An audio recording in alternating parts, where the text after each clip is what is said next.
Ya, udah langsung. Itu aja. Udah disiap. Makanya aku pengen dibuatin apa CV yang jelas gitu kayak Abi itu keren lah. Tapi aku maunya ada. Sudah kemarin yang dari apa tuh mana? Taruh kedengaran kayaknya suara. Dari apa mana? Banyak yang mau diperbaikin.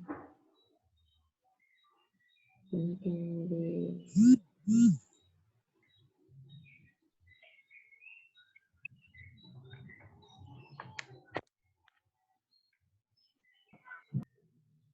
Bismillahirrahmanirrahim.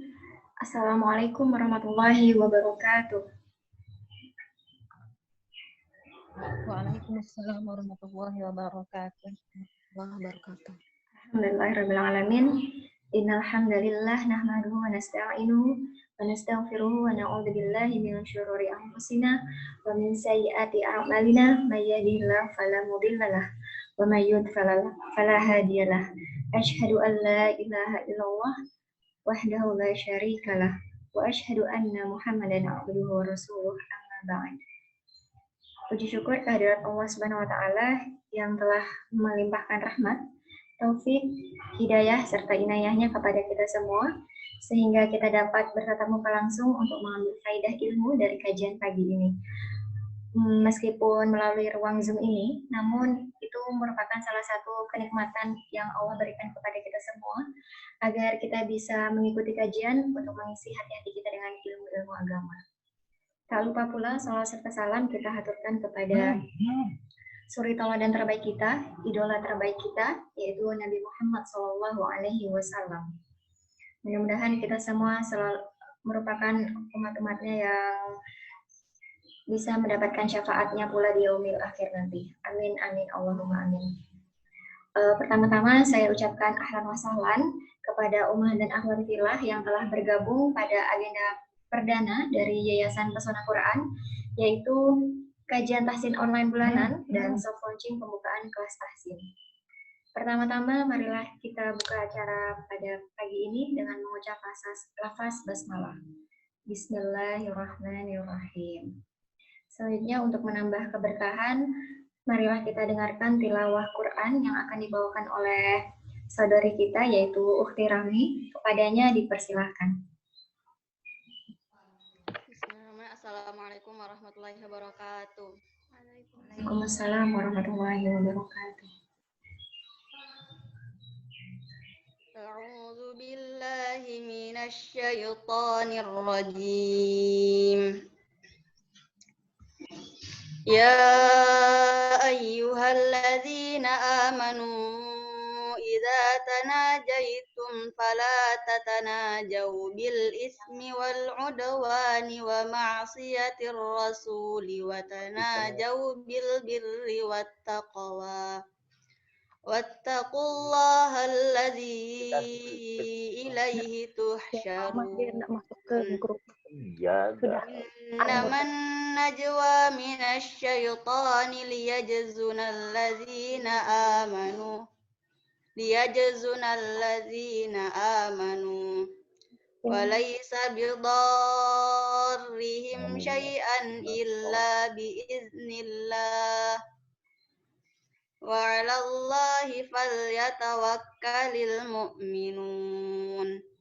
Ya ayyuhalladzina amanu idza qila lakum tafassahu fil majalisi fafsahu yafsahillahu lakum wa idza qila inshuzu fanshuzu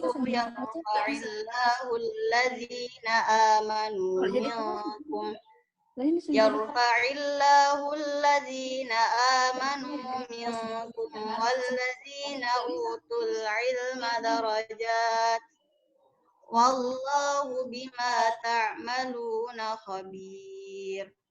Shadaqallahul azim. Assalamualaikum warahmatullahi wabarakatuh. Waalaikumsalam warahmatullahi wabarakatuh. Barakallah wa jazakillahu khairan Ukhti Rami yang telah membacakan ayat suci Al-Quran Semoga setiap ayat yang beliau baca dan yang kita dengarkan sama-sama dapat menambah pahala serta keimanan kita semua. Amin, amin, Allahumma amin. Selanjutnya yaitu sambutan dari Ketua Yayasan Pesona Quran yang akan disampaikan oleh Ustazah Hayati Fasihah Lubis LCMA. Kepada Ustazah Fasihah kami persilahkan. Ya, jazakillah khairan Mbak Azizah. A'udzubillahi minasyaitonirrajim. Bismillahirrahmanirrahim. Assalamualaikum warahmatullahi wabarakatuh. Waalaikumsalam warahmatullahi wabarakatuh.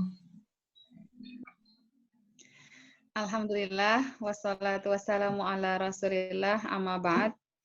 Alhamdulillah, ibu-ibu dan calon ibu, di pagi hari ini kita masih Allah berikan panjang umur, Allah berikan istiqomah dalam keimanan, istiqomah dalam mudah-mudahan segala amal-amal soleh kita yang kita cintai, yang kita hormati, yang akan menjadi pemateri kita hari ini, Ustazah Mahmudah. Mudah-mudahan senantiasa Allah berikan beliau kesehatan, panjang umur, sehingga kita bisa banyak mengambil pelajaran-pelajaran hidup, pelajaran-pelajaran Al-Quran dari beliau. Mudah-mudahan Allah mudahkan segala urusan beliau dan keluarga di Turki sana. Amin ya Rabbal Alamin. Selanjutnya, salawat teriring salam kehadirat Nabi kita, Allahumma sholli ala Sayyidina Muhammad wa ala alihi wa sahbihi wa sallim. Yang mudah-mudahan kita menjadi umatnya yang setia, yang Allah mudahkan untuk mengikuti sunnah-sunnah Rasulullah. Ya, ketika Allah mengatakan dalam Al-Quran, diajarkan doa orang mukmin itu adalah Rabbana atina fid dunya hasanah, dan di ayat lain Allah mengatakan laqad kana lakum fi Rasulillahi uswatun hasanah, yang mana hasanah dunia itu kita dapatkan dengan mengikuti dan menjadikan Rasulullah sebagai uswah dalam segala hal, dalam ibadah hati, ibadah fisik, ya, bahkan ibadah yang berupa ibadah-ibadah yang lahir dalam pikiran kita. Mudah-mudahan Allah mudahkan urusan-urusan kita dan Allah mudahkan kita senantiasa bersalawat kepada Rasulullah. Allahumma sholli ala Sayyidina Muhammad wa ala alihi wa sahbihi wasallam. Para peserta kajian hari ini yang insya Allah merupakan soft launching ya dari program tahsin di Yayasan Pesona Al-Quran. Jadi saya sampaikan Yayasan Pesona Al-Quran ini ada beberapa unit pembelajaran di bawahnya. Salah satunya adalah pesantren Al-Quran Utrujah Samarinda yang ada di 2 tempat, di Jalan Antasari, Gang 7, dan satu lagi ada di Bukit Erlisa, di Jalan Anggrek Sirana ya tepatnya ya. Jadi itu unit pertama di bawah Yayasan Pesona Al-Quran. Dan yang kedua adalah TK Tahfiz, yang kita sebut dengan penamaannya TK Tahfiz Khadijah. Jadi ada 2 unit di bawah Yayasan Pesona Quran. Ini termasuk selain kajian-kajian ya, kita ada kajian tadabbur Al-Quran, dan insya Allah juga nanti akan ada kajian tahsin, serta kajian parenting yang juga diadakan oleh TK Khadijah di bawah Yayasan Pesona Quran. Dan insya Allah kajian hari ini merupakan pembuka dari program tahsin yang akan diadakan oleh Yayasan Pesona Al-Quran di bawah komando ya, di bawah yang akan dimas'ulin, yang akan dipimpin oleh Ustazah Azizah ya. Ya insya Allah mudah-mudahan target kita dari adanya pembukaan tahsin ini nanti bagaimana Quran itu, bacaan Quran kita semakin menjadi baik. Karena Al-Quran itu tidak akan membiarkan dia dibaca dengan tidak baik. Jadi misalkan ada orang rajin baca Qurannya, tapi bacaannya belum bagus, misalkan hunun sukunnya nggak ada hukumnya, dengungnya nggak ada, idghamnya nggak ada, tapi ketika dia rutin baca Al-Quran, insya Allah nanti Al-Quran itu akan memperbaiki dirinya. Allah akan temukan jalan gimana caranya supaya bacaan itu bagus. Nah, termasuk mudah-mudahan para ibu-ibu dan calon ibu, ketika Allah masukkan kita pada kajian hari ini, lalu nanti ada yang akhirnya berkelanjutan ikut dengan tahsin online, ini mudah-mudahan cara kasih sayang Allah kepada kita untuk memperbaiki bacaan-bacaan Al-Quran kita. Ya, saya sering cerita dulu pengalaman saya di Mesir, saya pengen banget setorkan bacaan saya ke Syekh. Cuma terkendala karena ada 2 anak waktu itu, mereka masih rapat-rapat ya, umurnya 3 tahun, 2 tahun. Anak kebayang kalau harus naik bus, terus bawa 2 anak untuk setoran bacaan, pengen dapat tahsin bersanad supaya bacaan bagus gitu ya. Karena di antara syarat dan standar, apa sih tandanya Ustazah bacaan Quran saya sudah bagus? Ada 3 syarat. Yang pertama dia bersanad, artinya sudah ada syekh yang mendengarkan bacaan kita dari Al-Fatihah sampai An-Nas. Yang kedua harus sesuai dengan metode Utsmani. Yang ketiga dengan Rasam Utsmani. Yang ketiga harus sesuai dengan kaidah bahasa Arab. Dan waktu itu saya pengen banget ikut tahsin ke tempat syekh. Tapi karena keadaan ya sudahlah anak baca, yang penting tilawah aja dulu sambil belajar, anak ngaji. Qadarullah, alhamdulillah ya Allah datangkan, itu kan kita tinggal di apartemen lantai 3. Allah datangkan itu syekh pindah ke rumah kita di apartemen lantai 1. Jadi anak tinggal turun tangga aja buat setoran gitu ya, nggak harus naik bus, nggak harus kemana-mana. Artinya Allah mudahkan. Nah maka akhwati fillah, ibu-ibu dan calon ibu, interaksi kita dengan Al-Quran nanti insya Allah Ustazah Mahmudah ya akan menyampaikan lebih lanjut. Tapi dari sisi tahsinnya ya, maka kenapa kita buka di pesona ini ada tahsin, walaupun sekarang dunianya adalah dunia online, insya Allah akan difasilitasi juga tahsin online untuk memperbaiki bacaan Al-Quran kita. Karena banyak bacaan-bacaan dalam Al-Quran itu kita memang nggak bisa belajar sendiri, kita butuh guru. Ya, kayak apa cara membaca kalimat a'jami gitu ya. Bagaimana cara membaca mat lazim, yang kadang orang ketika baca Al-Fatihah waladdolinnya aja masih kurang matnya gitu ya. Itu mat lazim berapa harokat ya Ustazah ya? Ada yang baca waladdolinnya masih 2 harokat, 3 harokat ya. Padahal mat lazim itu kan ada jatahnya berapa harokat. Dan ini semua kita dapatkan dari belajar. Maka insya Allah di pesona Quran ini kita sudah siapkan insya Allah guru-guru tahsin. Ada beberapa yang sudah bersanad dan ada beberapa yang on proses sedang mendapatkan sanad untuk diperbaiki bacaannya. Tapi ala kulihal insya Allah para pengajar adalah orang-orang yang interaksi dengan Al-Qurannya ya, sudah banyak. Karena yang kita perlukan dalam Al-Quran ini adalah bagaimana jam terbang kita dengan Al-Quran itu banyak. Jadi bukan mentang-mentang udah bagus bacaan, nggak ngaji lagi seumur hidup karena udah dapat sanad gitu ya. Bukan. Yang penting itu adalah bagaimana jam terbang kita dengan Al-Quran. Menjadikan Al-Quran sebagai sahabat kita ya. Sebagaimana kata Rasulullah, Iqra'ul Quran, fa'innahu ya'ti yawmal qiyamah syafi'an li ashabihi. Rasulullah mengatakan Al-Quran menjadi syafaat bagi orang yang menjadikannya sahabat, bukan orang yang membacanya. Karena membaca itu bisa sehari, bisa seminggu sekali. Tapi kalau sahabat itu kan akrab, dekat dengan Al-Quran. Ya, bagaimana dengan anak-anak kita dekat Al-Quran, kita juga dekat dengan Al-Quran. Nah, bagaimana jam terbang kita dengan Al-Quran, termasuk dengan program tahsin ini nanti insya Allah. Demikian ya dari saya yang bisa saya sampaikan. Terima kasih kepada Ustazah Mahmudah yang kami cintai, yang mudah-mudahan Allah panjangkan umurnya, Allah beri kesehatan, Allah mudahkan urusan, dimudahkan dalam mendidik anak-anak menjadi generasi yang soleh dan solehah, sehingga kita bisa banyak terus mengambil ilmu dari beliau. Masya Allah pengalaman beliau, ilmu beliau, mudah-mudahan banyak kita serap, kita dengarkan dengan baik-baik apa yang beliau sampaikan, insya Allah ya, bermanfaat buat kita di dunia wa fil akhirah. Saya mohon maaf juga, terima kasih kepada seluruh panitia yang sudah menjadi tim tahsin online, sudah membukakan Zoom untuk kita, sudah menyediakan kita pembicara, sudah menjadi wasilah kebaikan hari ini, yang mudah-mudahan Allah balasi kepada mereka sebaik-baik balasan ketaatan.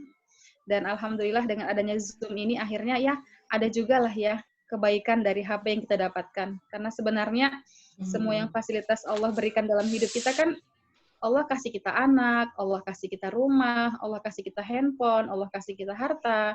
Sebenarnya tujuan Allah itu bagaimana dengan fasilitas ini kita bisa masuk surga. Termasuk Allah kasih kita handphone, ada yang handphonenya 5 juta, 10 juta, 2 juta, 1 juta. Adalah bagaimana kita masuk surga dengan handphone kita ini. Ya salah satunya mendengarkan tausiah, belajar, diantaranya juga nge-Zoom ya. Alhamdulillah akhirnya ada juga yang kita dapatkan kebaikan-kebaikan dari handphone ini. Mudah-mudahan bisa membawa kita ke surga. Demikian dari saya. Semangat semuanya dan jazakillah khairan Ustazah. Assalamualaikum warahmatullahi wabarakatuh. Waalaikumsalam warahmatullahi wabarakatuh. Barakallah, jazakillahu khairan Ustazah Fasihah yang telah menyampaikan sambutannya. Selanjutnya langsung saja kita masuk ke acara inti kita, yaitu materi yang akan disampaikan langsung oleh Ustazah Mahmudah disampaikan dari Turki langsung insya Allah dengan tema cara mudah memahami surah dalam Al-Quran. Kepada Ustazah Mahmudah kami persilahkan. Tes, kedengaran suara saya Mbak? Jelas? Jelas Ustazah. Benar. Ya. Bismillahirrahmanirrahim. Assalamualaikum warahmatullahi wabarakatuh. Waalaikumsalam warahmatullahi wabarakatuh. Alhamdulillah wa syukurillah wa la hawla wa la quwwata illa billahil aliyil azim. Allahumma shalli ala Muhammadin wa ala ali Muhammad. Allahumma rizqna al-ikhlas, Allahumma rizqna al-istiqamah, Allahumma rizqna al-husnul khatimah wal mautu fi sabilillah. Alhamdulillah, kita bersyukur kepada Allah. Senang banget saya di Zoom kali ini ketemu dengan ada orang tua saya ini, Bu Dr. Gigi Musnar. Udah lama gak jumpa. Mungkin juga ada anggota pengajian lain di Jistalim Ashifa ya. Kemudian juga sahabat-sahabat ini gabung nih sebenarnya. Ada yang dari Turki, Istanbul, juga ada yang dari Indonesia, dari Bandung juga ada ini insya Allah. Jadi bahagia sekali bisa bertemu dan berkumpul di sini. Dan Masya Allah tadi sebagaimana Ustazah sampaikan, memang insya Allah Al-Quran ini bisa menyatukan ya. Bukan menyatukan sekedar ta'aruf, tapi juga hati-hati kita insya Allah. Apalagi kalau saya sampaikan di hari-hari ini itu adalah hari-hari ujian ya. Dari Allah, pesan cintanya banyak banget karena berseliweran kabar kematian ya karena pandemi corona. Dan saya tahu saya Samarinda juga lagi cukup berat kondisinya. Di berita dapat informasi ada sampai 1 hari 300-an ya yang terkena ya. Jadi rasanya gitu ya, bertemu seperti ini adalah hiburan, apalagi kalau kita punya teman-teman yang soleh jangan pernah dilepaskan, karena kita nggak pernah tahu siapa teman kita yang soleh itu nanti yang bisa memberi syafaat kepada kita. Ya. Jadi perbanyaklah saudara, perbanyaklah teman ya. Dan sebenarnya baiknya sebenarnya kalau karena waktunya memang terbatas, sebenarnya bagus sekali kalau di forum WhatsApp group ya, itu saling berkenalan, bertaaruf. Nah, jangan sampai kita di grup WhatsApp itu sama seperti kayak orang naik pesawat ya, dengan para penumpang yang nggak saling kenal gitu ya. Mungkin kalau di forum Zoom kan nggak sempat ya, karena terkait kondisi waktu ya. Yaitu sebagai awalan, dan Masya Allah, kali ini sebenarnya materi ini udah lama saya mau nyampaikan. Jadi lebih kepada perjalanan saya dalam bersama Al-Quran ya, bagaimana caranya mudah supaya bisa mentadaburi Quran gitu, dan mendapat hidayah Quran. Bagaimana bisa sampai ujungnya bisa mengamalkan ya, karena itulah tujuan utamanya gitu ya. Ternyata alhamdulillah Allah mudahkan ini materi ini, dan mudah-mudahan ini akan berterusan ya. Jadi ini sebagai pengantar kali ini. Dan sebelumnya memang yang pertama, mari kita perbaiki niat-niat kita, terutama saya juga ya. Karena Hasan Al-Basri mengatakan ada satu hal yang paling susah itu aku perbaiki, yaitu adalah niatku. Ya. Kalau perbaiki jilbab mudah, perbaiki rumah mudah, tapi perbaiki niat itu susah. Kenapa? Karena niat itu letaknya di hati, dan Allah yang tahu, Allahu alimun bidzatis sudur ya. Dan dia bisa yuqallib ya, karena hati itu memang baina asabi'ir rahman ya, di antara di sisi Allah ya. Yuqallibu kaifa yasha, Allah akan membolak-balikkannya terserah dia ya. Maka kita juga harus berhati-hati, apalagi Masya Allah kalau lihat hadisnya cukup ngeri ya. Sebenarnya kalau ada 100 orang di grup ini, maka kemungkinan baiknya itu peluangnya besar, tapi hati-hati, Allah ingatkan ada 3 kelompok yang nanti pertama kali akan dibakar di api neraka ya. Di antaranya adalah ahli Al-Quran. Di antaranya juga adalah orang yang bersedekah. Nah, yang bersedekah di yayasan pesona mungkin juga mendapatkan ancaman, hati-hati. Kenapa? Karena berinteraksi dengan Quran ini kaitannya dengan Allah, kaitannya dengan kebaikan, sehingga banyak perusak-perusaknya gitu ya. Karena itulah Abu Hurairah, kalau dia yang mendengar hadis ini dari Rasulullah, tapi kalau dia mendengar hadis ini dari seseorang, maka dia biasanya itu menangis, dan bahkan di beberapa waktu sering pingsan mendengarkan hadis ini, yang dia sendiri yang meriwayatkan hadis ini gitu ya. Ya, jadi juga saya mendapatkan nasihat selalu. Jadi saya dalam waktu ini sebenarnya ketika pertama ke Istanbul saya sudah persiapan daftar S3, tapi qadarullah dapat S7, lahirnya Maryam. Akhirnya saya setoran hafalan ke dekat rumah. Jadi saya juga ketika pertama datang di Istanbul berdoa sama Allah, Robbi anzil munzalan mubarakan wa anta khairul munzilin. Berikan saya tempat yang penuh berkah ya Allah gitu ya, terutama buat Al-Qur'an. Dan tadi kalau Ustazah Fasya cerita ternyata syekhnya pindah ke bawah rumahnya. Kalau saya di rumah pertama itu waktu itu jaraknya sekitar 7 kiloan ya untuk sampai ke markas Qur'annya. Ketika sampai di rumah ya mungkin hanya berapa 150 100 meter aja gitu ya, ketika pindah di rumah yang ini ya, sehingga kami nggak pindah-pindah dari sini gitu ya karena saya setoran terus dengan Syekh. Dan Masya Allah setelah dapat Maryam S7 dapat S8 Osman Fatih yang usianya 5 bulan hari ini ya. Jadi ya, sehingga ini menguatkan saya kembali terkait dengan Al-Quran ini, alhamdulillah. Dan selalu setiap kali setoran saya selalu diingatkan ikhlas niyah itu terus ya, sama Syekh Yahya nama beliau dari Mesir.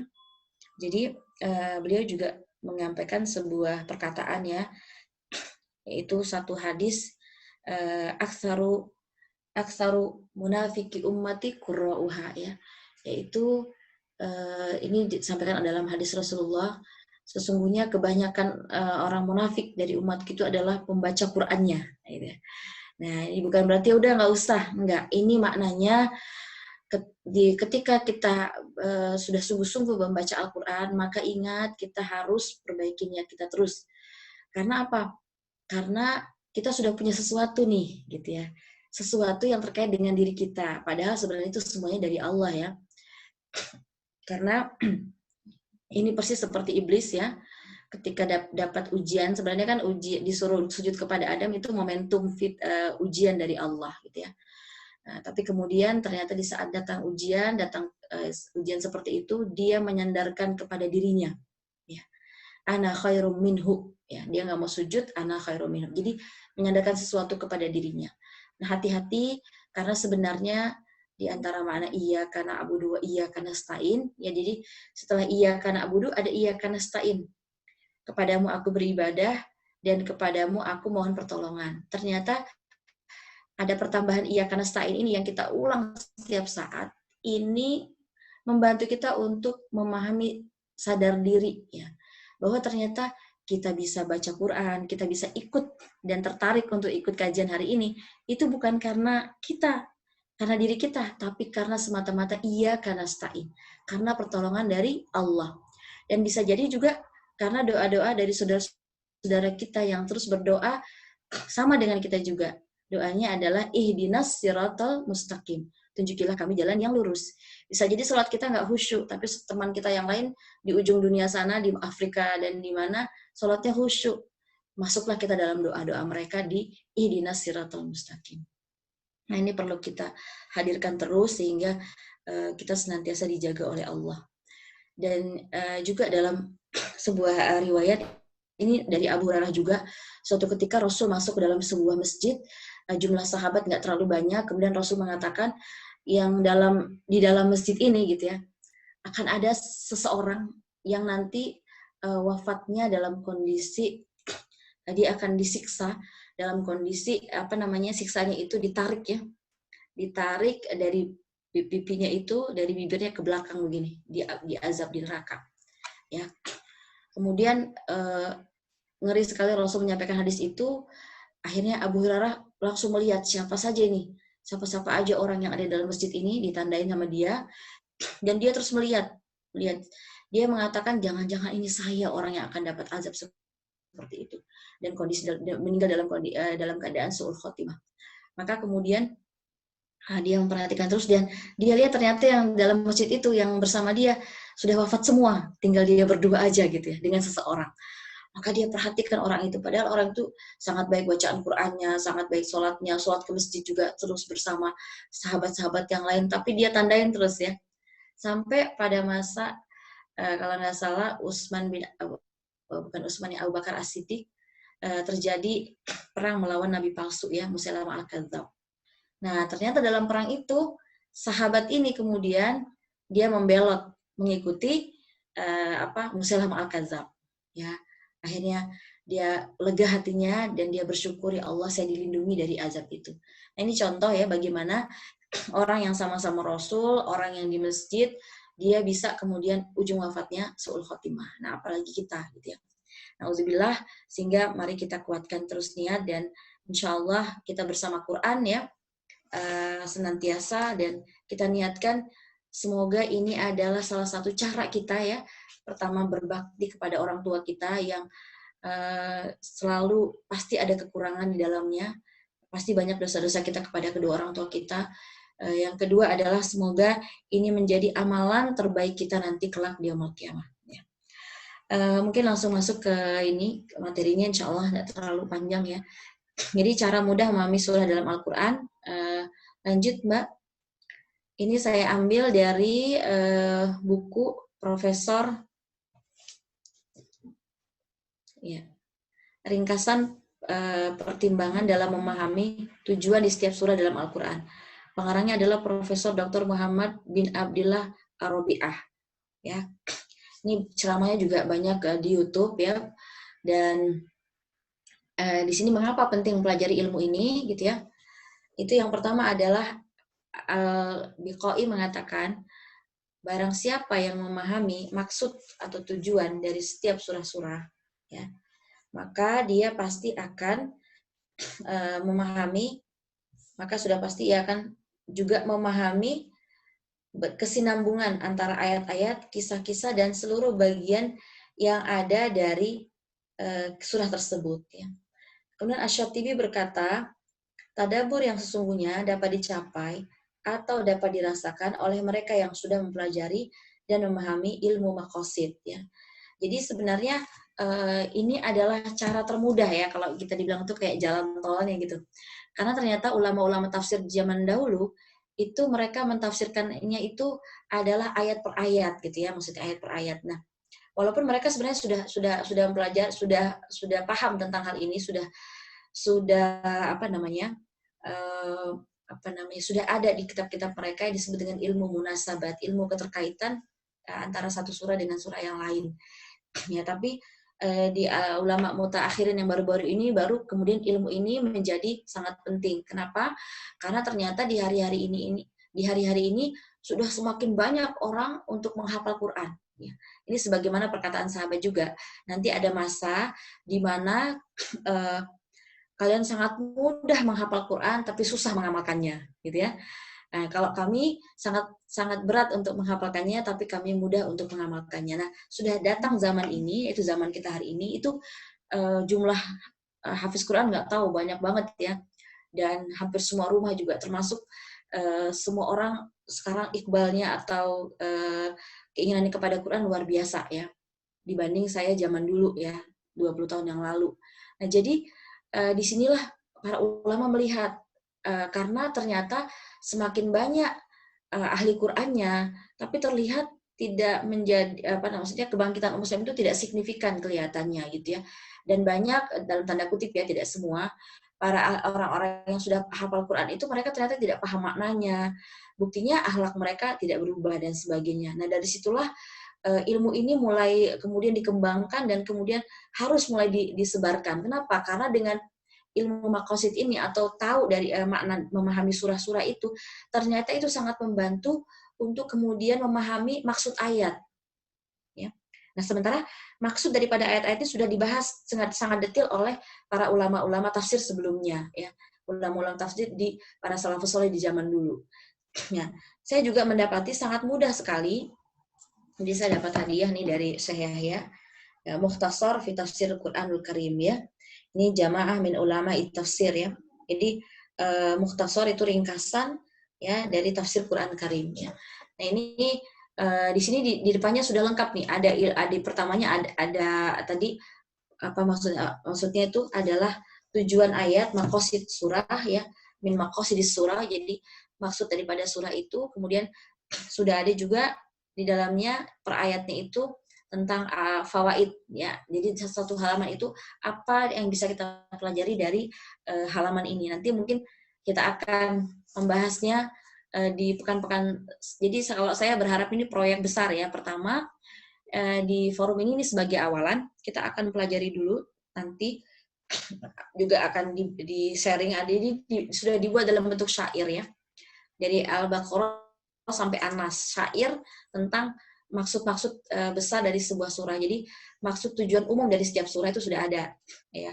Syekh Dr. Robiah ini sudah membuatnya dalam bentuk syair, bait syair, sehingga mudah untuk dihafalkan, dan juga nanti tinggal diterjemahkan oleh tim dari Yayasan Pesona insyaallah ya. Kemudian yang kedua, nanti kita akan detail ya. Jadi surah ini keterkaitannya secara garis besar. Nanti mudah-mudahan kita akan bahas ya mukhtasar ini. Sehingga nanti per halaman dari setiap surah kita bisa apa fawaid surahnya apa yang. Jadi setiap surahnya nanti setiap halaman surah kita dapat manfaatnya apa menggunakan buku ini juga. Nah, jadi insya Allah seperti itu harapannya. Dan memang proyek bersama Al-Quran itu proyek panjang, proyek sampai kita wafat ya, nggak pernah akan habis gitu. Nah, jadi itu ya. Dan saya juga sangat merasakan banyak hal ya yang saya dapatkan ketika saya tahu makna daripada surah ini. Bahkan saya bisa berdoa. Misalnya makna surah Al-Baqarah adalah agar supaya kita bisa menjadi mewarisi bumi ya, menjadi pewaris bumi yang benar, yang amanah. Ya, biasanya saya sambil baca surah Al-Baqarah atau mengulang-ulang hafalan saya, mengingat pesan daripada maksud umum surah Al-Baqarah, saya doakan mudah-mudahan saya, saudara-saudara saya, anak-anak saya semuanya bisa menjadi seperti yang dimaksud dalam surah Al-Baqarah. Nah, begitu ya. Yang juga ternyata kalau dilihat juga ya terkait dengan maksud daripada surah ini ya, pentingnya memahami hal ini, itu juga ternyata sangat memudahkan kita nanti ketika bertadabur sendiri ya, bertadabur sendiri ya. Ketika kita sudah baca tafsirnya, kita mentadabur sendiri, itu sangat memudahkan gitu ya. Lanjut, Mbak. Ya. Ini beberapa contoh ya. Nah, beberapa contoh tentang nazam ya, dalam ini syair, bait syairnya. Ya. Nah, jadi tentang pencapaian. Jadi surah Al-Fatihah itu tentang pencapaian ikhlas dalam beribadah. Ya, jadi tujuan daripada surah Al-Ikhlas itu adalah pencapaian ikhlas ya dalam beribadah ya. Ubudiyah lillah. Tahqiqul ikhlas al-ubudiyah fi Fatihal kitab kun biha hafiyun ya. Nah, jadi di dalam sebenarnya maksud besar daripada isi Quran itu adalah ta'rifu billah, mengenal Allah. Ya. Kemudian yang kedua adalah mengajarkan akhlak ya kepada manusia. Jadi maksud besarnya itu adalah ibadah kepada Allah, maksud isi Quran. Nah, nanti diturunkan dalam bentuk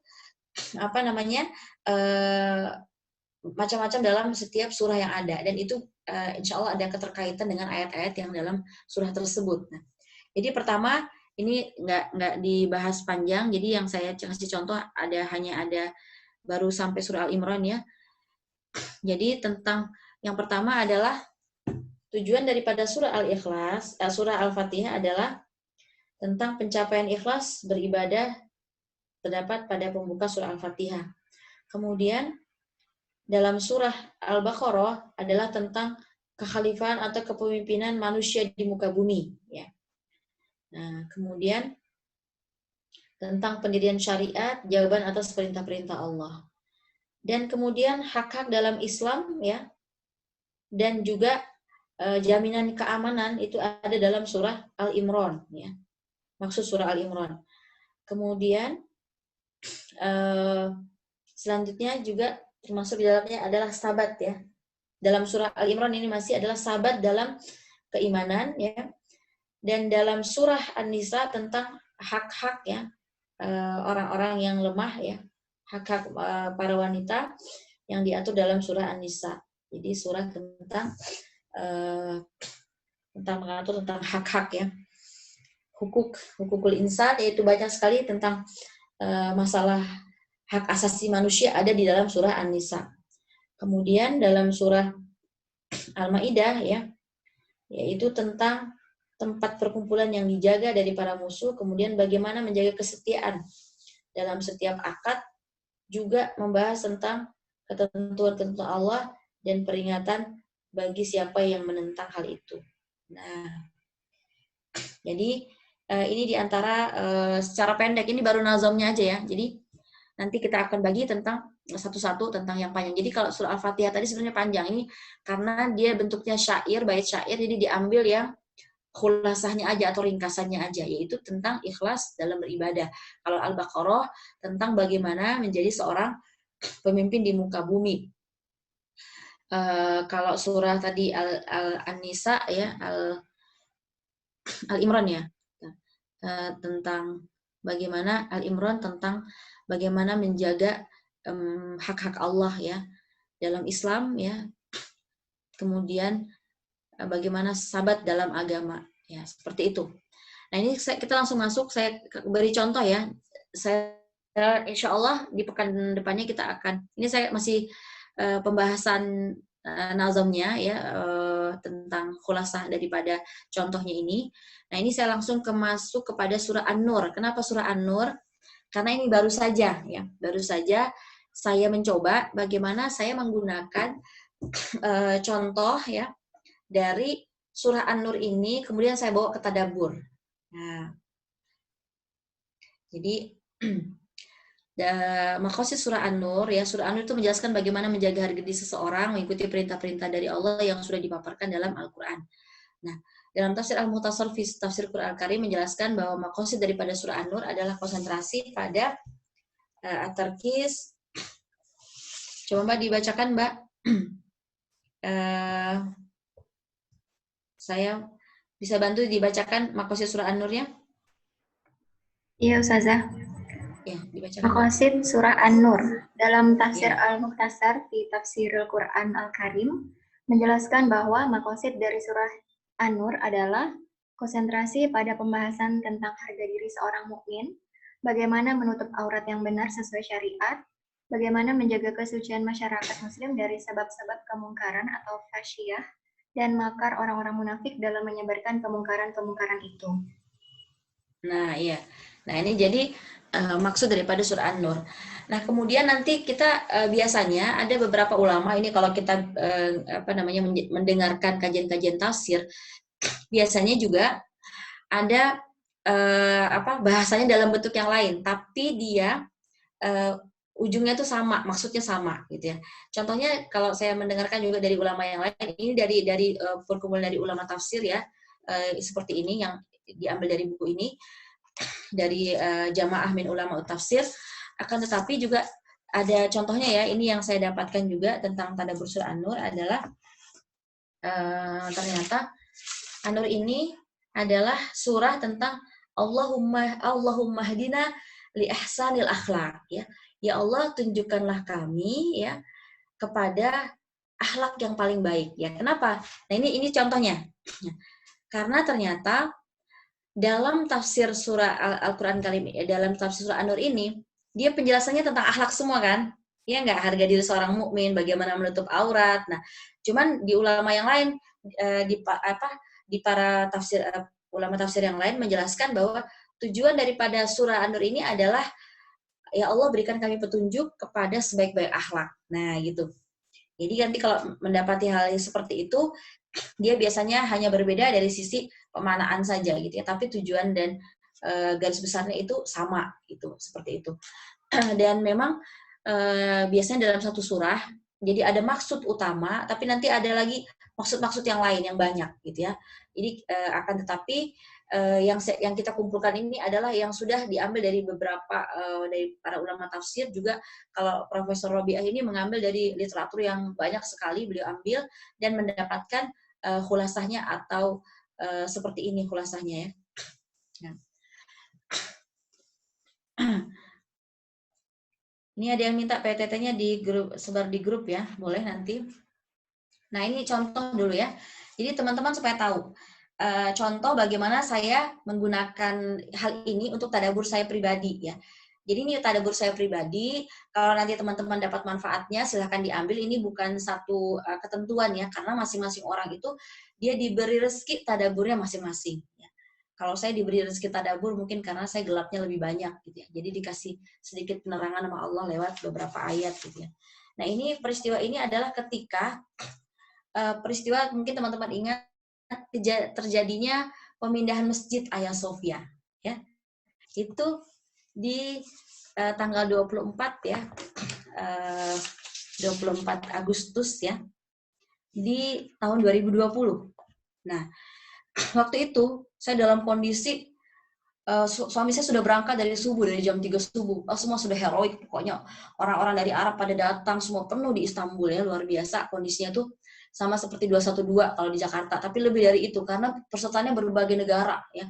Bahkan beberapa masjid tempat-tempat di dekat Hagia Sophia itu sudah penuh semua, hotelnya sudah full ya, dan itu pendatangnya dari berbagai negara ya. Nah, pada saat itu saya lagi heroik-heroik gitu, tiba-tiba abinya bilang, "Umi, kamu jaga 2 balita di rumah ya." Dan kita nggak tahu, kata abinya, apakah bisa pulang lagi atau enggak. Ini ada disimpannya sudah, ini ada beberapa surat apa-apa, karena kita nggak tahu kondisinya. Sebab bisa saja orang-orang kan pada marah ya, marah tentang hal itu seperti Amerika dan sebagainya. Sehingga kita nggak tahu ada penyusup atau apa, bisa jadi aja Syahid di sana gitu. Wah, pokoknya saya dalam kondisi seperti itu. Akhirnya saya di rumah hanya lewat Zoom ya, melihat karena Manda Sapati membuka waktu itu streaming ya, seperti itu. Nah kemudian pada saat itu akhirnya saya ambil tulisan, saya sambil nangis gitu, disaksikan oleh Saad, Gaza dan juga Mariam ya, dan juga waktu itu Osman belum lahir ya, lagi hamil besar saya. Nah kemudian di saat itu saya nulis nih, saya tiba-tiba ingat, ini tanggal berapa ya? Tanggal 24. Wih, tanggal 24, surah apa ya? Gitu saya bilang. Wih, surah An-Nur, ya Allah. Surah An-Nur. Apa nih ya? Jadi tiba-tiba saya langsung tambah nangis ya. Ya Allah, kok surah An-Nur sih tanggal 24 gitu ya? Karena biasa, ini juga ilmu terbaru ya, cara kita mendekatkan diri dengan Quran, biasa dengan angka-angka. Dan memang keajaiban angka ini baru didapat di ulama baru hari-hari ini. Dan tidak ada Masya Allah, setelah kesini itu tidak ada yang tidak mungkin ya. Dan saya juga mengambil, sebenarnya ilmu ini pernah disampaikan oleh Ustaz Adi Hidayat ya, sampai kalau dia naik motor gitu, berapa harga bensinnya atau apa yang dikaitkan, buka dulu Qurannya ya. Ini sebenarnya cara-cara Ustaz Adi Hidayat supaya hari ini kan orang tuh baca Quran cuma untuk gitu doang gitu ya. Nah, jadi bagaimana mendekatkan diri dengan Quran, walaupun nggak boleh kebablasan juga ya seperti ini. Karena ada juga saya mendapati beberapa anggota pengajian saya itu dia ketemu dengan kajian yang sufi. Jadi setiap ayat Quran itu dikatakan, ini loh kepribadianmu, surah Al-Mutaffifin dibuka, kamu tuh begini-begini. Udah gitu saya lagi berhubungan dengan, dia lagi punya pacar nih, gimana dengan pacar saya kepribadiannya? Oh, kepribadiannya sama, jadi kamu nggak apa-apa pacaran aja sama dia. Nah itu nggak boleh ya gitu ya. Jadi ini disalahgunakan juga Quran gitu ya. Jadi hati-hati. Nah kalau saya waktu itu, saya mengambil juga penjelasannya dari beberapa ulama seperti Dr. Daim Al-Kahil, juga dari Ustaz Adi Hidayat, dan juga saya minta pendapat ya dari, ada di Markas Quran itu ada ulama namanya Syekh Robi, Syekhnya buta gitu ya, ulama dari Mesir. Saya tanya, Syekh apakah boleh kami menggunakan angka untuk sesuatu yang supaya mendekatkan diri kepada Al-Quran? Tentang kejadian sehari-hari, kata Syekhnya boleh, tapi nggak boleh berlebihan, dan itu nggak boleh buat semua orang ya. Jadi kamu sampaikan, ini tadabbur saya, ini cara saya gitu, tapi bukan menjadi satu hukum ya, seperti itu. Jadi akhirnya saya buka tuh, ternyata surah An-Nur. Saya langsung cari apa ya maqasid surahnya gitu. Nah tadi ternyata maqasid surahnya tuh seperti ini. Nah, kemudian saya dapat, wah Masya Allah, ternyata tentang kesucian menjaga masyarakat Muslim. Nah, kemudian pada saat itu saya mendengarkan tuh ceramah di waktu itu Ustadz Bahtiar Nasir ya, sedang online juga. Nah, ternyata saya dapat nih, ternyata ada satu perkataan yang menarik di situ. Ketika Muhammad Al-Fatih itu sudah kelelahan ya, ketika membuka Konstantinopel. Nah, pada saat itu dia mengatakan begini, saya akan kata Syekh Samsudin, bersemangatlah wahai anakku, wahai muridku ya, karena sesungguhnya Konstantinopel itu akan dibebaskan 2 kali. Pertama kali dengan peperangan, kedua kali dengan takbir. Ini kata Syekh Samsudin, orang soleh yang punya basir. Maka dia semakin semangat, wah akan dibebaskan 2 kali gitu ya. Dia akan menjadi, kalau dia menang di saat ini, kalau dia tidak patah semangat, maka dia akan menjadi pembebas pertama. Kemudian yang menarik tuh kata-kata Syekh Samsudin di kalimat berikutnya. Itu dia mengatakan apa? Setelah pembebasan dengan takbir yang kedua, maka itu akan menjadi momentum terbukanya kebebasan-kebebasan Islam berikutnya. Nah, maka pada saat itu, saya kemudian, kenapa ya surah An-Nur? Saya cari lagi tadaburnya, saya dengarkan beberapa tafsirnya, ternyata saya dapat. Ternyata memang surah ini adalah surah akhlak. Dan ternyata kenapa dengan takbir? Karena ternyata pembebasan Roma ya berikutnya, atau dakwah ke Eropa nanti, itu bukan dengan perang lagi, tapi dengan takbir. Dan pada saat kejadian pembebasan, pemindahan Hagia Sophia menjadi masjid ya, itu memang bertakbir semua orang-orang gitu ya, dengan takbir, dengan zikir, dengan masya Allah itu di Masjid Hagia Sophia ya, sehingga dan juga para peserta yang berangkat ke sana itu pada bertakbir semua ya. Nah saya lihat seperti itu, dan memang ke depan itu Islam ini bukan lagi dengan peperangan, bukan lagi dengan kekerasan teman-teman, kekerasan kata-kata itu nggak ada gunanya, kekerasan apalagi kalau jadi bagian dari netizen yang nyinyir, aduh jangan sama sekali. Itu bukan bagian daripada kita. Karena pesan Allah di sini adalah tadi surah An-Nur ini, maksud surahnya adalah bagian menjaga kesucian masyarakat muslim ya, dari fahisyah, dari kemungkaran ya. Juga ternyata ini adalah surah yang tadi sudah terpampang ya tentang makosidnya, adalah untuk Allahumma hdina li ahsanil akhlaq ya. Bahkan saya juga dapati dari penjelasan ulama yang saya dengarkan di YouTube, saya lupa nama beliau, nanti mungkin saya sharing, yaitu beliau mengatakan bahwasanya Sayyidina Umar itu mengatakan alimu nisa'akum suratun nur ya. Tolong ajarkan surah An-Nur ini kepada para wanita-wanita kalian. Nih. Kenapa para wanita? Ternyata karena wanita itu madrasah pertama ya. Kita lihat dalam sejarah.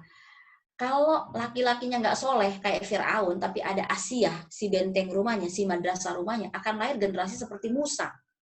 Tapi kalau orangnya soleh seperti Nabi Nuh ya, soleh luar biasa, atau Nabi Lut, tapi perempuannya rusak, madrasahnya rusak, maka akan lahir anak-anak seperti Kan'an.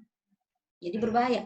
Nah, jadi nggak masalah kalau kajian-kajian gini yang ikut misalnya 100 peserta perempuan semua, mana bapak-bapaknya nih? Nggak masalah. Semakin perempuannya itu menjadi orang-orang yang paham dengan Al-Quran, insya Allah laki-laki akan ngikut. Dan kalau kita tuh mengajari satu perempuan, kita mengajarkan ada 10 laki-laki. Karena nanti ada anaknya, ada mertuanya, ada suaminya. Dan laki-laki itu paling gampang ya dikalahkan oleh wanita, insya Allah ya. Itu sudah terbukti. Ini gambaran Al-Quran juga. Bagaimana Asiyah ya ketika mengatakan la taqtuluhu asa ayyan fa'ana aw nattakhizahu walada kepada Firaun kan. Udahlah jangan dulu dia. Ya, boleh jadi nanti anak ini Musa ini bermanfaat buat kita, atau udah deh jadikan dia anak kita aja. Coba Firaun yang tadinya membunuh seluruh bayi dirubah ya. Artinya untuk bayi Musa ini spesial. Karena apa? Karena ajakan dari istrinya. Nah, itu jadi ini pesan daripada surah An-Nur. Karena saya tadi tadaburnya ya tanggal 24 surah An-Nur. Nah, itu. Nah, kemudian di sini ada beberapa catatan saya ya. Bersyukur saya berada di Istanbul, tempat sejarah jejak cahaya penuh bersinar, sehingga lebih mudah mengembalikan cahaya tersebut. Jadi saya tulis itu menolak lupa. Ingatkah kamu wahai Mahmudah gitu ya, 22 hadis terkait penaklukan kota ini, kota Roma, Konstantinopel, dan cita-cita sahabat semuanya ingin menuju ke penaklukan kota ini. Ya, itu dari zaman Umar bin Khattab. Dari zaman Rasul mulai disampaikan hadisnya, kalau nggak salah di perang Ahzab ya, di perang Khandaq ya. Kemudian ekspedisi pertama dimulai di zaman Utsman, tahun 44 Hijriah di era Muawiyah bin Abu Sufyan. Kemudian Ummu Haram binti Milhan, seorang sahabat yang ikut dalam ekspedisi laut pertama menuju juga kota ini, ya, kota Istanbul ya. Dan beliau wafat, kalau nggak salah kuburannya itu ada di Spanyol. Ya, tapi sudah mau menuju kota ini. Spanyol dekat banget dengan Istanbul ya. Kemudian Abu Ayyub Al-Ansori, sahabat yang untanya memilih rumah Rasulullah, dan sahabat yang ikut dalam peristiwa pembebasan kota Konstantinopel, ikut dalam peristiwa perang ini ya. Dan tadi saya sampaikan ya, momentum Hagia Sophia adalah basiroh kesolehan seorang guru daripada Muhammad Al-Fatih yang hatinya bertemu dengan cahaya Allah. Yang dia katakan sesungguhnya Konstantinopel akan ditaklukkan 2 kali. Pertama dengan perang, kedua dengan takbir. Setelah 561 tahun ya, basiroh ini terlihat jelas. 24 Agustus ya, tahun 2020 ya.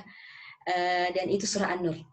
Badiun zaman An-Nursi 58 tahun yang lalu pernah juga dibujuk oleh murid-muridnya untuk melawan sekularisme di Turki dengan kekuasaan dan pedang. Tapi apa jawab Said Nursi? Ini menunjukkan akhlak beliau ya. Jika aku membunuhnya, aku bisa membunuhnya. Tapi ingat, di belakangnya ada saudara-saudara sesama Muslim. Aku tak mau Mehmet membunuh Hasan. Jadi seperti itu. Dia disuruh membunuh Kemal Atatürk, tapi dia nggak mau ya. Dia melawan sekularisme dengan kelembutan. Diambil dari inspirasi surah An-Nur. Karena itu nama bukunya Baidu Zaman Nursi ini adalah Risalatun Nur. Jadi saya di sini tuh sampai nangis-nangis. Ya Allah, kok semua terkait sih ya Allah gitu ya. Saya tuh sampai ngelihat ke langit, ya Allah, terima kasih gitu ya. Tapi itu buat saya ya. Ini teman-teman, maksudnya ini contoh bagaimana saya satu momentum saya kaitkan dengan diri saya dengan tadabur. Saya ketemu tuh. Ya Allah, Risalah Nur ya Allah gitu ya. Pokoknya saya waktu itu tuh pokoknya cuma bisa nangis aja. Terima kasih ya Allah gitu ya. Saya mengatakan bahwasanya saya yang banyak dosanya ini memang perlu cahaya-cahaya seperti ini. Ya. Mungkin saya juga ditunjukkan seperti ini karena gelap saya lebih banyak daripada saudara-saudara saya yang lain. Jadi perlu cahaya-cahaya kayak gini. Maka kemudian dia menenggelamkan sekularisme di Turki ini, yaitu dengan 3 pilar. Pertama adalah medrese, yaitu pilar agama. Kedua, mekteb, yaitu pendidikan pendidikan umum. Jadi orang, kalau menurut saya Baidu Zaman An-Nursi ya, orang nggak boleh hanya belajar ilmu agama, tapi harus menguasai ilmu pendidikan umum. Makanya hari ini Masya Allah ya, kami di Turki terutama abinya itu ketemu ada pengusaha, ada ahli pesawat, tapi dia juga bicara Qur'annya luar biasa, bicara Islamnya luar biasa. Bahkan dia mengatakan harusnya tuh Indonesia itu ya bisa bergabung sama Turki, punya mata uang yang sama, jadi kita bisa mengalahkan Amerika. Nah, padahal dia adalah salah satu direktur, misalnya direktur salah satu perusahaan penerbangan di Turki. Ya. Jadi orang hebat gitu ya, tapi konsentrasi Qur'annya juga hebat, pemanaan terhadap Islamnya juga bagus. Ini karena apa? Perjuangan di antaranya dari mulai dari Muhammad Al-Fatih ya, dari 561 tahun yang lalu, kemudian 58 tahun yang lalu dari Said Baidu Zaman Nursi. Kemudian dia mengatakan yang kedua lagi adalah tekke. Tekke ini kalau dalam istilah di Turki adalah lembaga pensucian ruhani. Jadi di situ banyak zikir-zikir, halaqah sufiyah. Tapi sufi yang sudah memahami agama dengan jelas. Yang kedua juga memahami ilmu umum, gitu ya. Kalau kita kan di Indonesia kadang-kadang sufinya ilmu syariatnya kurang, sehingga tadi kadang-kadang mengatakan ini aku adalah orang yang hebat ya, Tuhan telah bersatu dengan aku dan sebagainya. Termasuk tadi yang saya katakan, sampai ada orang yang menggunakan Quran untuk menjelaskan kepribadian orang lain dan orang itu percaya, kemudian sampai melegalkan yang namanya pacaran karena pacarnya sama kepribadiannya, karena lewat Quran juga. Ya, na'udzubillah min dzalik ya. Kita berlindung daripada Allah dari hal seperti itu. Kemudian saya lanjut ya. Dia berjihad dengan pena, menyatukan anak bangsanya. Saat Quran ditinggalkan, jadi menyatukan anak bangsanya dengan Quran. Saat Quran ditinggalkan, maka hanya kehinaan yang didapatkan. Risalah Nur ditulis dengan bahasa Arab, ya, tapi Risalah Nur ditulis tuh dengan huruf Arab, tapi huruf Arab Turki ya. Kemudian Turki menjadi teladan umat Islam selama berabad-abad dari rahimnya lahir jutaan orang-orang soleh, jutaan para syuhada yang tak boleh dihunuskan pedang padanya. Ya. Aku tidak akan menghunus pedangku saat ini mereka sedang hilaf, dia katakannya. Namun aku mengingatkan mereka tidak harus dengan menghunus pedang. Ya. Nah, ya, bahkan dia mengatakan satu hal ya, jika saya punya 100 kepala dan setiap hari kepala saya dipenggal, ini kata Baiduzzamanu Nursi ya, saya tidak akan berhenti menyampaikan kebenaran. Ya. Masya Allah, ini sama dengan Abu Ayyub Al-Ansori ya, yang dia mengatakan aku ingin tubuhku tetap dibawa di tempat terjauh ya dari tempat kalian berperang melawan pasukan Konstantinopel, gitu ya. Dan akhirnya dikuburkan ya di kota Istanbul. Nah, kemudian ketika dia di penjara ya, saat dihadapkan ke pengadilan, ini masih Said Baiduzzamanu Nursi ya, sepanjang hidupnya 25 tahun dihabiskan di penjara, mulai dari Eskisahir hingga penjara di Siberia. Said Nursi pada saat di pengadilan dikatakan apakah dia pernah memberontak? Jawab murid-muridnya tidak. Said Nursi mengajarkan kami sholat berjamaah dan dia menjadi imamnya dan mengajarkan kepada kami Al-Quran dan kebaikan. Ini dari catatan daripada para muridnya.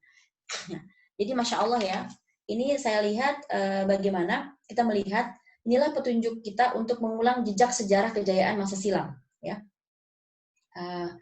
Sebagaimana juga Abu Ayyub mengatakan, sampaikan salamku kepada bala tentara kaum muslimin, bawalah jasadku di tempat terjauh kalian berperang, dan kuburkan aku di bawah telapak kaki kalian di pagar kota Konstantinopel, agar ruhku bersama kalian di peperangan melawan pasukan Konstantinopel. Dan mudah-mudahan semua pada ke Istanbul nanti ya, bisa melihat kubur beliau. Saya kalau ke situ selalu nggak bisa menahan air mata ya, Masya Allah. Dan di sini kita melihat ya, dari surah An-Nur ini melihat inilah petunjuk kita untuk mengulang jejak sejarah. Yang pertama, sejarah Islam itu dimulai dari mana? Rasul itu dimulai dari apa? At-tilawah, at-ta'lim, kemudian tazkiyah. Maka lahirlah mukjizat dari Allah ya, dijauhkan dari kegelapan, kesesatan, dan hidup dalam cahaya ya. Nah, kemudian kalau kita lihat tadi kembali kepada surah An-Nur, kata An-Nur dalam Al-Qur'an ini 45 kali diulang. Dan spesifikasinya dalam surah An-Nur menjadi nama surah ya. Dari makna yang bermacam-macam itu ada 5 makna yang sering diulang. Pertama, nur itu bermakna al-hadi atau petunjuk. Yang disebut di sini dalam Al-Qur'an Allah menyampaikan Allahu nurus samawati wal ard, bahwa Allah lah pemilik cahaya langit dan bumi ya. Yang kedua adalah bermakna Islam. Yuridullahu ayyudfi'u nurallahi bi afwahihim, surah At-Taubah ayat 32. Kemudian bimanal iman ya. Allah waliyul ladzina amanu yukhrijuhum minadz zulumati ilan nur. Allah adalah wali orang-orang yang beriman, mengeluarkan mereka dari kegelapan kepada cahaya. Kemudian bermakna Al-Qur'an. Aw man kana maitan fa ahyainahu wa ja'alna lahu nuran yamshi bihi finnas ya. Bukankah mereka dulu mati, kemudian kami menghidupkannya dan menjadikan bagi mereka cahaya, yang dengan cahaya itu mereka yamshi finnas, berjalan di sekitar manusia. Nah ini. Jadi ini contoh bagaimana saya mentadaburi surah An-Nur dari makosid surahnya. Saya dapat, nah sebenarnya kalau ada waktunya itu saya dapat lagi kalimat lainnya ya. Saya ngambil di ayat 20 dari surah An-Nur. Ya, saya buka ayat 20-nya, itu ada kalimat walau lafadlullahi alaikum warahmatuhu. Saya juga melihat peristiwa pemindahan Hagia Sophia itu kepada jadi masjid. Saya melihat di situ memang nanti kita bahas ya terkait dengan hal ini mungkin di kesempatan berikutnya tentang masih dilanjutan daripada surah An-Nur sedikit lagi gitu ya. Nah ini contoh-contoh bagaimana saya melalui makosid surah ini itu saya dapat membantu saya bertadabur. Paham ya teman-teman, insyaallah ya. Sehingga ini insyaallah sangat mudah untuk dilakukan kita semua. Sehingga setiap insyaallah nanti kita berdoa kepada Allah ya, kemudian dibantu oleh Allah. Setiap kita nanti kalau baca Quran, kita udah tahu kita ini sedang membaca surah apa. yang dibahas apa di dalamnya, apa tujuan surahnya ya, maksudnya apa gitu. Jadi kita klik tuh dengan Qur'annya, nemu gitu ya, sehingga membantu tadabbur, membantu apa saja gitu ya dalam kehidupan kita. Insya Allah itu dari saya. Kalau ada kebaikan dari Allah, kekurangan dari saya, ini share. Dan insya Allah saya juga setiap kali bertadabbur saya melakukan konsultasi dengan Syekh. Kebetulan Syekhnya dekat di sini, jadi kadang kalau saya tadabbur, saya dapat tadabbur di surah ini ketika sedang hafalan. Gimana menurut Syekh? Gitu. Kamu lihat dulu tafsirnya, cocok nggak, benar nggak? Iya, udah. Kemudian dikatakan iya, itu buat kamu gitu ya. Tapi boleh disampaikan orang lain. Kalau orang lain punya rasa yang sama dan mendapat hidayah dan bisa beramal, itu bagus ya. Tapi kalau tidak ya, mudah-mudahan kamu yang mendapatkannya gitu ya. Seperti itu. Insya Allah teman-teman itu. Dan nanti kita lebih banyak diskusi kali ya tentang hal ini. Terima kasih. Mudah-mudahan ada manfaatnya dari saya, dan mudah-mudahan ini salah satu bentuk supaya kita sekali lagi mudah dalam memahami Al-Quran. Terima kasih. Assalamualaikum warahmatullahi wabarakatuh. Waalaikumsalam warahmatullahi wabarakatuh. Ya, itu tadi penyampaian materi yang telah disampaikan oleh Ustazah Mahmudah LCMA. Jadi sekedar informasi, Ustazah Mahmudah ini seorang istri dari Ustaz Taufik Hidayat, sekaligus ibu rumah tangga yang mempunyai 8 orang anak. Masya Allah. Dan sudah menyelesaikan studinya sampai S2 di University for Arabic Language di Khartoum. Masya Allah. Ya, syukran wa jazakillah khairan Ustazah Mahmudah yang telah menyampaikan materinya, yaitu cara mudah memahami surah dalam Al-Quran. Semoga setiap ilmu yang telah disampaikan oleh Ustazah Mahmudah tadi bisa kita ambil faidahnya. Naam, sebelum masuk ke acara selanjutnya, kita buka sesi tanya-jawab. Mungkin dari ummahat atau akhwat fillah yang ingin bertanya, boleh dipersilahkan. Kita hanya membuka 2 pertanyaan saja ya, karena mengingat waktu. Kalau ada yang bertanya, boleh langsung diaktifkan audionya, kemudian langsung ditanyakan apa yang mau ditanya. Mungkin saya tanya ke peserta, kira-kira penjelasan saya paham nggak ya? Boleh, Bisa dipahami nggak? Semuanya ya? Insya Allah ada Mbak Rusdiani, ada Ustazah.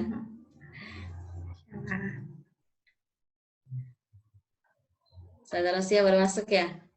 Dari tadi. Gimana tadi, bisa dipahami ya? Atau kurang paham? Belum paham. Karena baru sekali. Gimana Bu Dokter? Gimana Bu? Ya itu, saya belum paham. Kita akan dan belum pahamnya gimana Bu? Belum pahamnya gimana tuh Bu? Ya istilah Bu Dokter, Masya Allah. Istilah Oh, oke ya. Jadi saya lebih mudahkan. Jadi sebenarnya tujuan memahami surah ini tujuannya adalah setiap surah itu punya tujuan umum. Nah, gitu. Punya tujuan umum yang dia meliputi, yang dia nanti setiap ayat-ayat yang kita baca itu seperti kita kalau baca buku tuh ada judulnya ya, ada judulnya. Maka setiap surah tuh ada judulnya gitu, ada tujuan umumnya atau makosidnya. Nah, dari situlah nanti kalau kita baca satu ayat, kita bisa paham keterkaitannya. Oh, keterkaitannya dengan ini. Nah, tadi saya seperti surah An-Nur. Saya tadi kan tadabbur surah An-Nur terkait dengan peristiwa Hagia Sophia, saya katakan, wah tanggal 24 nih, ya, surah apa ya? Saya kaitkan dengan surah, wah surah An-Nur gitu ya. Saya buka, apa ya tujuan surahnya, tujuan umumnya, oh ternyata terkait dengan kesucian muslim, menjaga akhlak. Akhirnya saya dapat, oh ternyata dakwah ke depan itu nanti ketika untuk orang bisa masuk dalam Islam, itu adalah dengan dakwah akhlak, bukan lagi dengan perang, kekerasan. Itu saya dapat tadabburnya di situ. Nah gitu maksudnya ya Bu. Nah jadi nanti kita baru belajar, baru pembukaan nih. Kita belum bahas tentang maksud surah Al-Fatihah. Tadi baru sejudulnya aja itu. Ikhlas dalam beribadah. Tapi nanti ada tujuan-tujuannya. Nah, insya Allah di bulan depannya lagi kita akan bahas tentang maksud surah Al-Fatihah. Ya. Jadi nanti ibu-ibu setiap baca Quran, tahu atau bisa berdoa. Kayak saya misalnya baca sedang menghafal surah, waktu itu An-Nahl. Surah tentang nikmat. Terus saya bilang, ya Allah, jadikanlah tujuannya adalah tentang Allah menggambarkan semua tentang nikmatnya, dimulai dari nikmat agama. Maka saya ketika menghafal surah An-Nahl, saya selalu mengingat, oh tujuan judul surah ini adalah nikmat. Ya Allah, jadikan aku hamba yang bersyukur, jadikan aku ya Allah orang-orang yang senantiasa bersyukur, jadikan saudara-saudaraku juga, aku niatkan bacaan Quranku hari ini, ya Allah, buat semua saudara-saudaraku menjadi hamba-hamba yang bersyukur. Mudah-mudahan anakku menjadi pribadi yang bersyukur. Gitu terus ketika saya mengulang-ulang ayat. Karena apa? Karena saya sudah tahu tujuan judul surahnya apa gitu. Gitu ya, Bu? Nah, terima kasih. Nah, gitu aja. Jadi kalau tadi kayak makosid apa-apa tuh nggak usah yang bahasa Arab nggak usah dipikirin. Pokoknya gitu aja deh, gitu ya. Karena sebenarnya Quran itu mudah gitu kan. Mudah banget untuk dipahami. Dan tadi saya sudah sampaikan tuh, kenapa ilmu ini baru ada sekarang? Karena tadi banyaknya orang-orang yang menghafal Quran, sudah semakin banyak, tapi orang nggak tahu maknanya Qur'annya apa. Kemudian akhlaknya orang jauh dari Qur'annya gitu. Maka dimulailah ilmu ini supaya orang apa? Dia tahu apa maksud dari isi Qur'an, dia dapat hidayah dari situ, dapat petunjuk untuk kehidupannya, kemudian dia bisa mengamalkan. Dan dia bisa berdakwah kepada yang lain. Nah, dakwah sekarang lewat medsos luar biasa, pakai caption-caption aja udah orang jatuh hati gitu ya. Nah, gitu seperti itu. Allah. Nah, Ya, kalau itu, silakan ada yang lain. ya Bisa ya mungkin Bu dari Dokter ya dipahami ya. Ya, Mudah-mudahan Ibu, Masya Allah ini, Bu Dokter Mustar usianya berapa Bu? Hari ini Bu? saya. Iya. 72 tahun coba lihat. Masya Bu Allah. Dokter ini contoh. Dari Apa? dulu bagaimana beliau semangat sekali ikut pengajian kemana aja, belajar Quran. Ini ikut Zoom juga nih, Masya Allah. Bagaimana keluarga sehat semua? Sehat Bu, sehat, Alhamdulillah. Saya kehilangan kontak Dokter Mustar, Masya Allah. Ya itu, saya baru dapat nomor dari Bu Hendro. Ya, Bu Hendro ikut nggak nih Bu? Ikut. Oh, mana Bu Hendro nih, Masya Allah. Nggak tahu tuh, dia bilang ikut. Saya sudah punya mantu dan sudah punya cucu, alhamdulillah. Alhamdulillah, Masya Allah, Alhamdulillah. Perempuan cucunya baru Alhamdulillah, Masya Allah. 2 minggu kurang lebih lah. Nah, ya. Alhamdulillah. Alhamdulillah. Kalau nggak lihat sini nggak bisa silaturahim nih. Ya itu makanya harus ikut. Nah, jadi saya Iya Bu. cari. Saya juga Iya. karena kesibukan sama anak-anak, seringnya kalau ada orang SMS saya voice note. Ternyata itu kebiasaannya Syekh Ali Jaber ya. Ya Alhamdulillah. Kalau saya karena sibuk sama anak-anak, ngurus anak-anak, jadi nggak sempat lagi ngetik-ngetik SMS. Saya ini baru bangun si Mariam. Ini belum ketemu sama saya ini ya. Oke. Ya. Jazakallah khair Bu. Ada yang lain pertanyaannya? Ya Tanya kita mungkin gitu aja. Nanti gini, teman-teman semua, kalau misalnya ada pertanyaan, misalnya nggak bisa dijelaskan di forum ini, boleh japri ke saya. Nanti gitu saya jelaskan pakai voice note ya. Kemudian begitu juga yang materi hari ini harapan saya sudah dipahami ya, karena ini berkaitan dengan materi berikutnya ya. Dan juga Masya Allah nih tim dari Pesona, Insya Allah mudah-mudahan Allah mudahkan seperti ini. Saya sih harapannya setiap orang ya bisa mengajak sebanyak-banyak mungkin ya. Bukan apa-apa, ini terkait dengan pemahaman Al-Quran supaya semakin banyak orang dapat hidayah Quran, dimudahkan ketika baca Quran dia bisa bertadabur. Apalagi tadi kita sudah dapat kemudahan nih, ada profesor tadi Dr. Robiah yang sudah buat mukhtasarnya, dia sudah buat penjelasannya gitu ya. Kemudian juga sudah buat baitnya. Bahkan kalau nanti di Yayasan Pesona mau menghafalkan baitnya itu bagus banget itu. Sudah ada nazam baitnya, bait syairnya. Jadi mudah dihafalkan bait syairnya, nanti udah tahu oh ini apa namanya maksud dari setiap surahnya gitu. Sambil belajar bahasa Arab kan ya. Sulit bahasa Arab. ya, na'am Ustazah. Assalamualaikum nih Mariam Halime nih. Waalaikumsalam Maryam, Masya Allah. Ustazah ini ada pertanyaan, mungkin pertanyaan terakhir ya di grup chat. Ya. Assalamualaikum Ustazah, mau bertanya, bagaimana cara supaya kita istiqomah dalam mengamalkan dan memahami Al-Quran? Mohon bantuannya, jazakillahu khairan. Wah, Masya itu Allah. pertanyaan berat tuh. Itu harus 5 kali muhadharah atau sepekan muhadharahnya. Tapi ringkas aja ya. Kalau saya, Quran itu datangnya dari Allah. Ya, Quran itu satu-satunya, Allah tadi bilang ruh, ya. Ruh kita ini punyanya Allah, ya. Maka tidak ada cara istiqomah terbaik kecuali kita kembali kepada Allah. Gimana caranya? Kadang-kadang sudah kembali kok sama Allah, hanya saja kita kadang-kadang kurang sidku, kurang sungguh-sungguh kembali sama Allah. Karena bukti orang yang kembali kepada Allah itu adalah dia mengakui seluruh dosa-dosanya. Dan dia merasakan, sampai di titik dia merasakan sebenarnya saya tuh nggak pantas nggak pantas mengucapkan firman-firmannya yang sangat mulia, ya. Karena apa? Bibir saya ini sangat kotor dengan perkataan yang buruk, ya.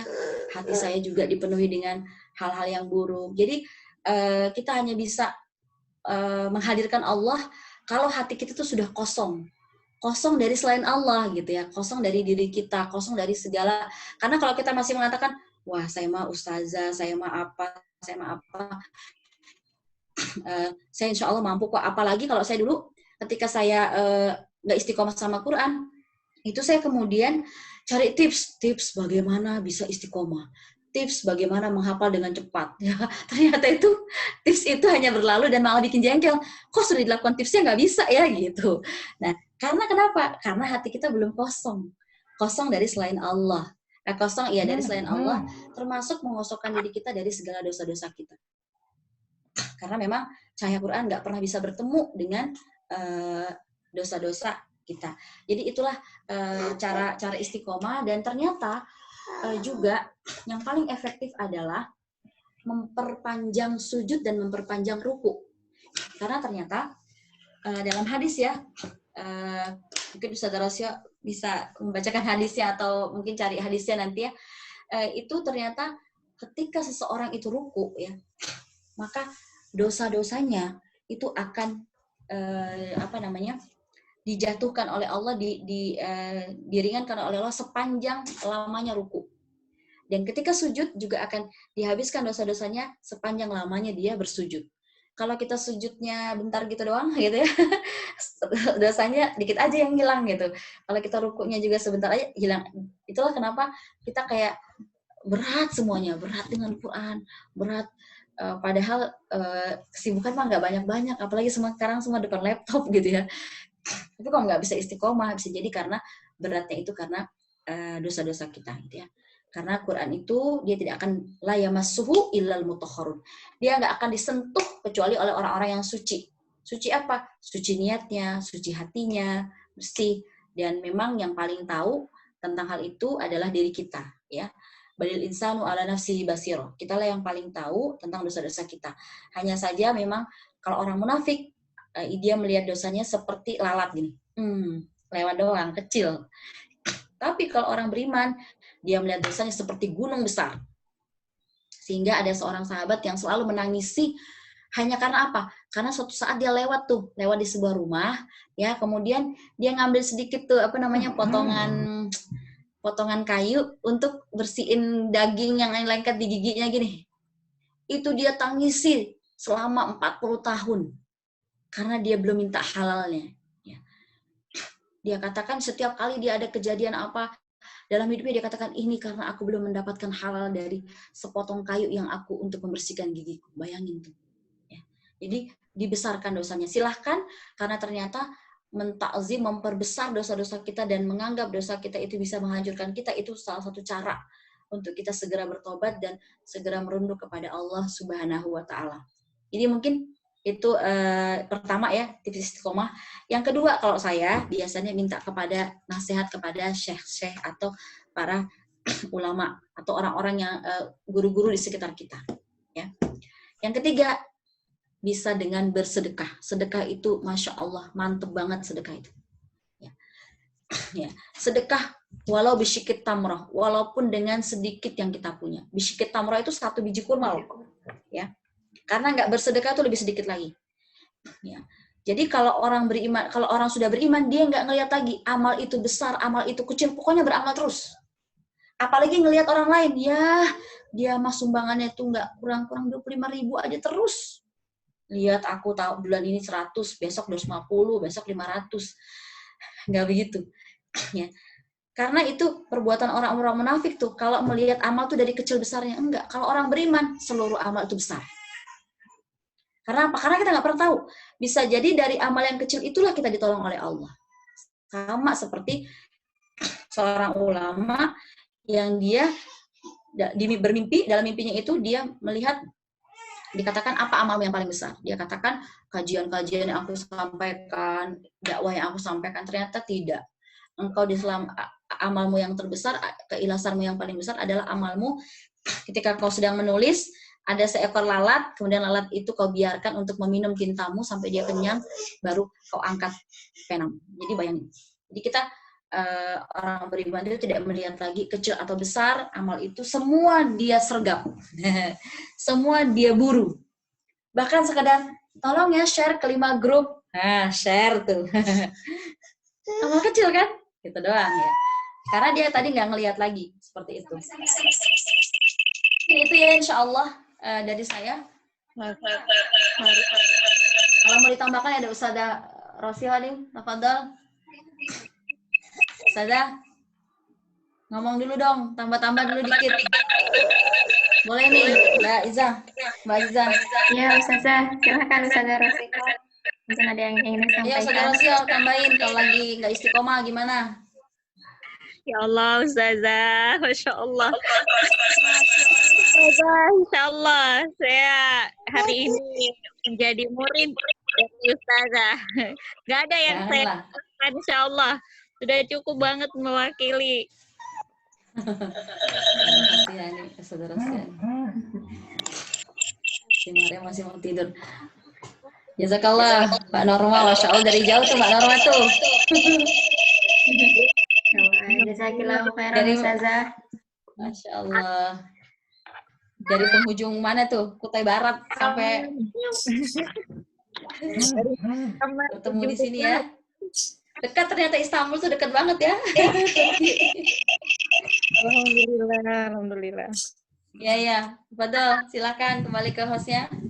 Ya, Masya Allah. Jazakillahu khairan Ustazah Mahmudah. Jadi itu tadi ya jawaban dari Ustazah Mahmudah. Yang pertama niat, kemudian kedua boleh bertanya, boleh meminta motivasi kepada ulama atau guru-guru kita, dan yang ketiga perbanyak sedekah, Masya Allah.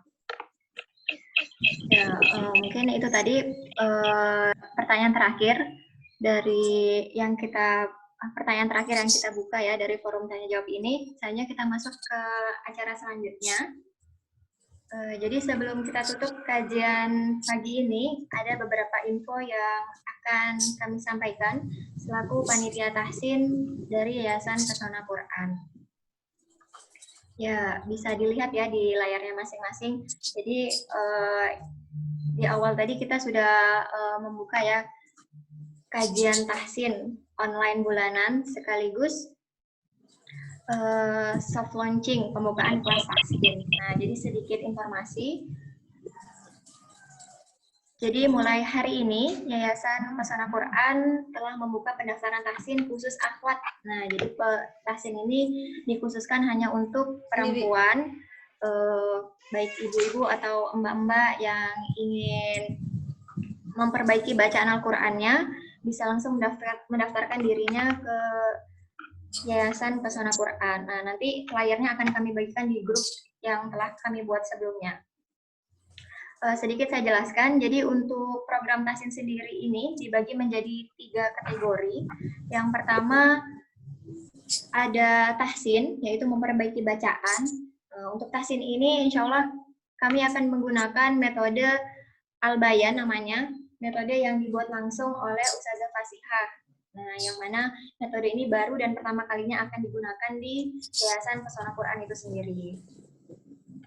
Kemudian setelah tahsin itu ada program talaki. Jadi untuk talaki ini itu akan dilanjutkan mempelajari matan Tuhfatul Atfal dan matan Jazari. Jadi untuk sistem talaki ini, jadi peserta tahsin mentalakikan bacaannya, kemudian sambil mempelajari matan Tuhfatul Atfal dan matan Jazari. Jadi final goals-nya dari talaki ini, yaitu untuk mendapatkan sanad. Nah, kemudian untuk yang terakhir bisa dilanjutkan untuk program tahfiz, yaitu menghafal Al-Quran. Ya, jadi insya Allah pendaftaran tahsin ini kami buka dari tanggal 27 September sampai 10 Oktober. Pendaftarannya dilakukan secara online. Jadi bagi akhwat fillah dan ummahat yang ingin mendaftar, yang ingin memperbaiki bacaan Al-Qur'annya, monggo silahkan. Kami sudah membuka pendaftaran untuk khusus akhwat, untuk perempuan, ummahat dan akhwat, gitu ya. Untuk info lebih lanjutnya nanti bisa dihubungin kontak personal yang ada di flyer. Insya Allah setelah ini akan kami bagikan di grup kajian. Selain itu, insya Allah kajian tahsin online bulanan ini akan kami rutinkan. Jadi insya Allah setiap 1 bulan sekali kajian ini akan berlangsung dan semoga Allah mudahkan. Jadi setiap 1 bulan semoga kami para panitia juga bisa istiqomah untuk menyelenggarakan kegiatan tahsin online bulanan ini. Semoga salah satu tujuannya yaitu untuk sebagai wadah pembelajaran bagi masyarakat umum. Jadi semoga program ini bisa terlaksana setiap bulannya. Dan untuk para ibu-ibu dan calon ibu yang sudah bergabung di dalam grup, jika ingin melanjutkan, jika ingin mengetahui info selanjutnya tentang kajian online ini, bisa untuk tetap berada di grup tersebut karena info-info yang akan kami bagikan akan langsung kami share ke grup tahsin tersebut. Ya, jadi itu tadi ya sedikit info yang kami sampaikan dari media tahsin Pesona Quran. Selanjutnya yaitu penutup. Sebelumnya ada yang ingin mau ditanyakan? Atau nanti kalau ingin bertanya boleh langsung via Japri ke panitia atau boleh tanya langsung di dalam forum grup. Nah, insyaallah. Kalau tidak ada, mungkin itu tadi ya kajian tahsin kita yang telah disampaikan oleh Ustazah Mahmudah. Sekali lagi kami ucapkan jazakillahu khairan katsiran kepada Ustazah Mahmudah yang telah menyampaikan materinya. Semoga setiap ilmu yang telah disampaikan Ustazah Mahmudah dapat kita ambil faedahnya dan dapat bermanfaat bagi kita semua. Amin Allahumma amin. Saya selaku MC pada kajian pagi ini mengucapkan banyak-banyak terima kasih kepada semua para peserta yang telah menyempatkan waktunya untuk bergabung, untuk menimba ilmu bersama-sama dalam kajian tahsin online ini. Semoga setiap waktu yang kita luangkan untuk menimba ilmu ini, Allah berkahi semuanya. Amin, Allahumma amin. Ya, saya selaku MC mau pamit undur diri. Jazakumullahu khairan, afan minkum. Assalamualaikum warahmatullahi wabarakatuh. Warahmatullahi wabarakatuh. Ya, Ustazah. Jazakumullahu khairan. Oh, gua nak hitam itu.